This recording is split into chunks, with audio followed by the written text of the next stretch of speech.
Good evening po sa ating lahat sa pangalan ng ating Panginoon. Ang topic po na naibigay sa akin ay ang patungkol po sa Book 4 ng The Book of Psalms. At pwede po natin itong bigyan ng pamagat na God's Eternal Reign, Human Frailty, and Covenant Faithfulness. At ito po yung key verse for memorization. As for man, his days are as grass, as a flower of the field, so he flourisheth. For the wind passeth over it, and it is gone, and the place thereof shall know it no more. But the mercy of the Lord is from everlasting to everlasting upon them that fear him, and his righteousness unto children's children. Na matatagpuan po sa Psalms 103, 15 to 17. Sa Psalms 90 po, yung isa po sa mga phrase na talagang tumatak po sa akin personally dito ay yung phrase na number our days. So pwede po natin tanungin sa ating audience, ano ba ibig sabihin ng number of days? At i-emphasize natin later on na ang ibig sabihin nito is that we have to pay attention to the reality ng ating buhay ay napakaikli lamang. Yung literal daw po na translation ng phrase na yun is make us to know the number of our days. Dahil kung malalaman natin na ganito lang pala kaikli ang itinalagang buhay ng ating Panginoon sa atin, doing so will help us apply our hearts into wisdom, di ba? Bibigyan natin ng kabuluhan ang lahat ng ginagawa natin dahil alam natin na maikli lamang ang buhay natin dito sa mundo. We will not have any time para gumawa ng kalokohan or mga bagay na hindi kaaya-aya sa ating Panginoon. At pwede na din po nating emphasize na ganito rin yung sinabi ni Santiago, um, na kung saan sabi doon na ang ating buhay ay parang hininga lamang o vapor o mist. Ibig sabihin, nandito yung buhay natin na napakaikli at mamaya wala na. Kaya pwede nating i-challenge din ang ating mga estudyante na dahil ganito lang kaikli ang buhay ng tao, hindi ba dapat ang mga bagay na ginagawa natin ay ang mga kaaya-aya lamang sa harapan ng ating Panginoon? And eventually, pagkatapos ng buhay na to, sabihin natin na tayo ay haharap sa Panginoon. Ano ang ating may papakita na ginawa natin sa maikling buhay na binigay niya sa atin? Etong Psalms 91 naman po ay personally sa akin one of my favorite chapter in the Bible. I have memorized it po from the first to the last verse dahil nakapaloob po dito yung napakagandang mga description kung paanong tayo po ay mapoprotektahan at ma-deliver sa anumang sakuna o anumang gawa ng kaaway. At meron din po ako nabasa na libro, baka gusto niyo pong i-share din na as a testimony. Ang pangalan po ng libro, I think, is Under His Wings. At nakapaloob po dito yung mga testimony na kung paanong ginamit nila yung Book of Psalms 91 upang sila ay may ligtas sa bingit ng kamatayan. For example po, meron pong mag-asawa na missionaries at sila ay nag-share ng gospel ng Panginoon. At they notice that their skin is turning red at may masamang pumasok sa sistema nila. Doon nila napansin na radioactive pala yung lugar na napuntahan nila. Kaya pala maraming mga nag-a-attend sa services na naagnas yung skin. Pero dahil claim nila yung Psalms 91, sila po ay ginamit ng Panginoon upang mapagaling po yung mga may sakit na dahil sa radioactivity sa lugar na yon. At yung isa pa pong napakagandang testimony na nabasa ko po doon sa Psalms 91 na yon, uh, dineclare po ng isang brigade or group of soldiers na sila ay proprotektahan ng Panginoon sa kanilang pag-stay sa Afghanistan nung nagkaroon po ng gera doon. And every time before they go to war, they would declare na instead na sabihin nilang we who dwelleth on the secret place of the Most High, they will personalize it para sabihin we brigade, the third brigade is we dwelleth in the secret place of the Most High, and we shall abide under the shadow of the Almighty. You will save the Lord. Uh, he is our refuge and our fortress, our God in whom we will trust. And then, buong Psalms 91 po yan ay di-declare nila. At amazingly, sila lang po yung brigade or grupo ng soldier na from their stay there hanggang doon sa pag-alis nila sa Afghanistan, wala pong namatay sa kanila. Yung isang testimony nila nung sila ay ina-ambush na at talagang nakita po nila na binabaril na at talagang tumatama yung bala doon sa sinasakyan nila. Amazingly, parang may shield daw po upang sila ay protectionan at hindi sila mapahamak. So pwede nyo pong i-share yung mga testimony na to at i-encourage po natin yung mga estudyante natin na kung talagang naghahanap sila ng divine protection, nandito po lahat sa Psalms 91, yung napakagandang wording at i-emphasize natin na yung pasimula po noon is that when we dwell in the secret place of the Most High, which means if we are in our intimate presence with God, nandun po yung protection. At pwede po nating ilista dito yung mga detailed promises sa Psalms 91 like to be a refuge, to be delivered, to give freedom from fear, to provide victory over enemies, to protect from evil, to send angelic guardians to answer prayers, to bless those who dwell in Him with eternal salvation. At mas mainam po pag slowly we read it and then we meditate it. Napakaganda po ng Psalms 91. Punta naman po tayo sa Psalms 95. Ang pinaka-emphasis po natin dito sa chapter na to ay yung phrase na do not harden your heart. Pwede po nating i-highlight na napaka-importante po na mapakinggan ng ating audience at ikintal ito sa kanilang puso dahil ito po ay inulit din po, yung temang ito ay inulit din po dun sa Book of Hebrew na sinasabi lagi ng Panginoon na kapag nagsalita ang Santo Espiritu sa atin, kinakailangang malambot ang ating puso at pakinggan natin siya. Magandang i-highlight natin or emphasize natin na ang isang matigas na puso, it will automatically do rebellion. It will not submit sa will ng ating Panginoon. It will reject truth. Kaya napakadelikado din po dahil ito po yung pasimula ng sinasabi ng ating Panginoong Heso Kristo na blasphemy ng Holy Spirit kapag hindi na makapasok ang Holy Spirit para makapagbigay ng conviction at repentance sa isang matigas na puso. At dapat ma-highlight din po natin na ang hard heart po ay hindi po overnight na nangyari. Talagang this will be a series of choices at laging dinidisregard ng taong yon o nire-reject niya yung Santo Spirito, yung will ng Panginoon until eventually na desensitize na or ibig sabihin ay nagkaroon na ng kalyo yung puso ng isang tao para hindi na siya receptive sa banal na Espiritu ng ating Panginoon. So sabihin natin kung gaano kadelikado ang hardened heart dahil kapag tumigas na ang puso ng isang tao ay hindi na to makakapaghingi ng tawad eventually. At paano siya may liligtas kapag lagi niyang nireject ang ating Panginoon. Yung Psalms 96 naman po, ang maganda pong isabihin natin dito ay or tanungin natin sa ating audience, paano natin dinedeclare yung God's glory?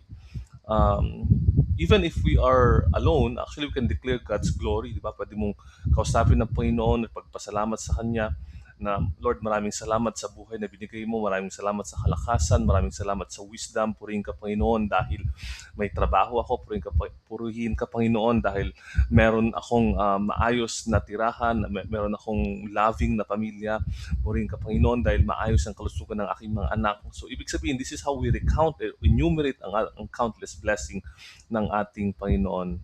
At aside from that, pwede nating sabihin o i-transition yung ating discussion para sabihin sa ating audience sa Sunday School na isang way para gawin yon ay to give honor to God by our careful obedience sa mga biblical teachings, sa ating self-denial, submission ng ating kalooban sa kalooban niya, at saka ina-arrange natin yung priorities natin para ang ma-prioritize talaga ay ang ating Panginoon. At in relation to that naman po, punta po tayo sa Psalms 101. Ang magandang tema po na ating i-highlight po dito sa Psalms 101 ay yung walking in integrity. At ganito ang ginawa ni David na pwede nating gawing example. Talagang sinabi ni David sa verse 2 ng Psalms 101 that he would behave himself wisely in a perfect way and would walk within His house with a perfect heart. So ang pwede nating i-emphasize doon sa ating mga estudyante ay nais ng Panginoon na ang gawin natin is that we become morally pure without blemish. Hindi ibig sabihin na wala na tayong human error, that there are tendencies that we fall short of the glory of God. Ngunit nandun sa mindset natin na laging nakatingin ang ating Panginoon, at dahil mahal na mahal natin ang ating Panginoon, hinding-hindi tayo gagawa ng kahit na anong mga bagay na makaka-offend sa Kanya. So bago natin isipin yung ibang tao, ang una nating isipin is that I don't want to do anything that will offend the God that I love. Dapat ganun po yung ating mindset o yung nasa ating puso. At sinabi din doon na and walk within His house with a perfect heart. Ibig sabihin, kung ano yung pinapakita natin sa labas, dapat ganun din ang ating attitude at behavior sa loob ng bahay. Do we show respect sa ating mga kapamilya? Tayo ba ay kind and peaceful and obedient sa ating parents at sa ating mga anak? Anong uri ng Kristiyano tayo sa labas at sa loob ng ating sambayan? At higit sa lahat, anong uri ng Kristiyano tayo kapag wala ni isa ang nakatingin sa atin? Dapat nandun pa rin yung ating puso at isipan na kahit na walang nakatingin, alam ko na tinitingnan ako ng aking ng Panginoon, at mahal na mahal ko ang ating Panginoon, na hindi ako gagawa ng mga bagay na makakapag-displease sa Kanya. Um, at sabi nga doon, guard your heart and mind. Lagi nating isipin na ang ating Panginoon, hindi siya nakatingin sa panglabas na anyo lamang, kundi sa kalooban ng ating puso. At in relation to that, sa verse 3 po ng Psalms 101, pwede po nating i-relate din ito yung sinabi ni David na he would not set any wicked thing before his eyes. Diba? Dahil ito po yung talamak sa ating kapanahunan kung saan sobrang dami pong mga temptation na kung hindi po tayo maingat, if we don't guard our heart and mind, we can be snared or entrapped. For example, sa Facebook na lang, di ba? Marami ng subtle pornography.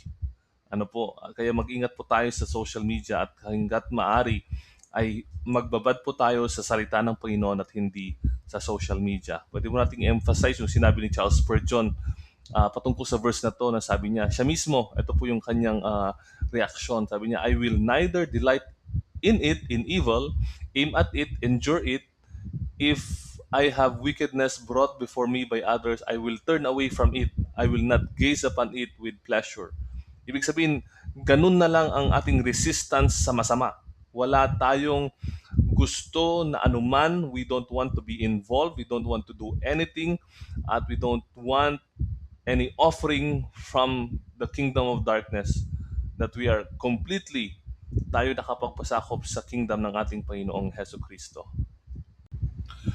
Ito naman po sa Psalms 103, ang dapat po nating emphasize dito ay napakarami pong magandang bagay na nais ibigay ang ating Panginoon dahil sa ginawa ng ating Panginoong Heso Kristo sa krus ng Kalbaryo.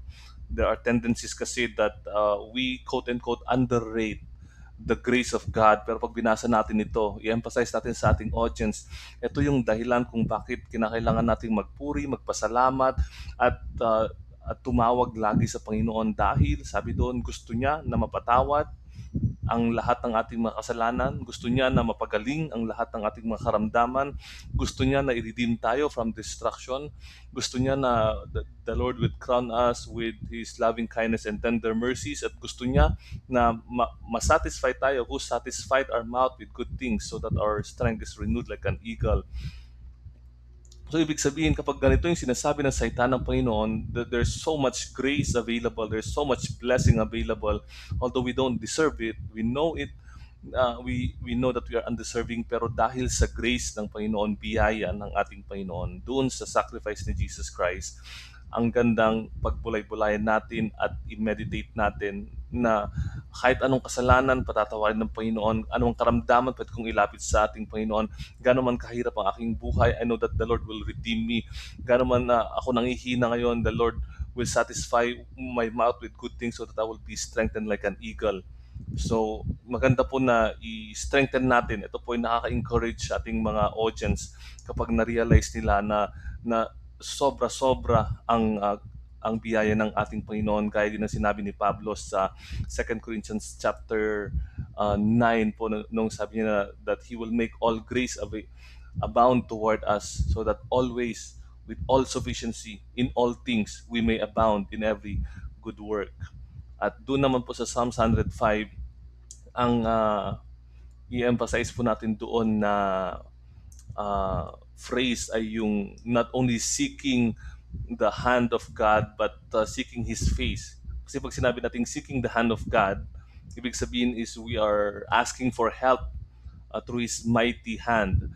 Pero pag sinabi natin seeking His face, dapat i-emphasize natin sa ating audience na ito ay we want to behold His beauty, we want to appreciate His goodness, we want to have a deeper and a closer relationship sa ating Panginoon. At yun ang nais ng Diyos na gawin natin, hindi lamang yung humingi tayo sa Kanya, although alam natin na mapagbigay ang ating Panginoon at ibibigay niya ating mga pangailangan, ngunit dapat maintindihan natin na higit pa doon, ang gusto niya is a deep and a personal and intimate, wonderful relationship with Him.